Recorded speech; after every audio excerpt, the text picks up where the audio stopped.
Everything you need to know about Russia's new Oreshnik missile. November 21, 2024 is the day when, for the first time in history, a strategic ballistic missile was used against a real target. I'm referring, of course, to Russia's strike on the Ukrainian city of Dnipro with an intercontinental ballistic missile, in response to Joe Biden's authorization to strike deep into Russian territory with long-range weapons that the US handed over to the defending country. Russian politicians immediately began intimidating the West by threatening to strike with that very same intercontinental ballistic missile on their territory. Many people mistakenly think that the so-called Oreshnik is indeed a powerful and formidable weapon, but is it really so? According to Putin, the Oreshnik is a medium-range strategic missile, which, however, does not carry a nuclear charge. The missile's warheads also carry no explosive charge, striking targets, including buried ones, by kinetic energy, like a meteorite. The missile and warheads are fundamentally impossible to shoot down, as they approach the target at Mach 10 speeds. Of all of the above, one thing is certain: a medium-range ballistic missile was used.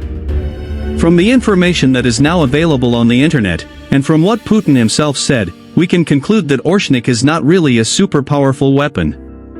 Yes, it is practically impossible to shoot it down, but it did not cause any huge damage to Ukraine, but it took not a small amount of money to launch it. In other words, to put it simply, the Oreshnik is not really the formidable weapon that Russian propagandists are trying to make it out to be, but rather just an expensive toy that Putin is now threatening everyone with. Apparently, he recently befriended the North Korean dictator for a reason.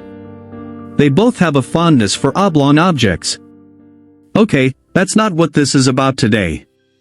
The goal of Oreshnik was most likely not a physical crushing blow, but a political one. As I said at the beginning of the video, Russia hit Ukraine with the Oreshnik after Biden authorized Ukraine to launch strikes with US long-range weapons deep into Russian territory. By hitting the Dnieper with the Oreshnik, Putin wanted to show that he didn't ignore Joe Biden's authorization. He wanted to show that he didn't bitch. In addition, Oreshnik can be used to threaten the West, which is what Russian propagandists are doing now.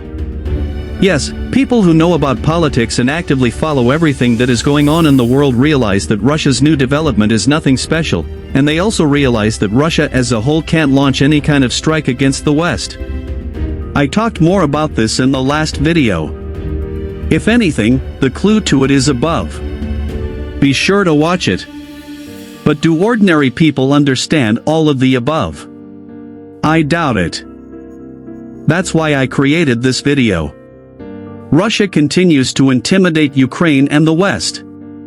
All threats coming from Russia are directed towards insecure Western politicians who don't know how to end what Putin has done, and towards ordinary people who are not well versed in politics and everything that goes with it, so they are easy to manipulate. Putin has chosen blackmail tactics. He is deliberately inflaming the world situation. Why?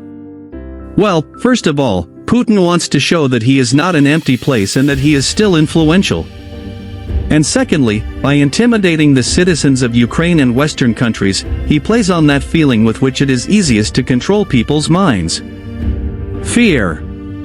Putin wants the West to be afraid, and in the best-case scenario for the Kremlin, to stop helping Ukraine, and thus to stop putting sticks in the wheels of Russia, which intends to regain control in the post-Soviet space, and perhaps not only there.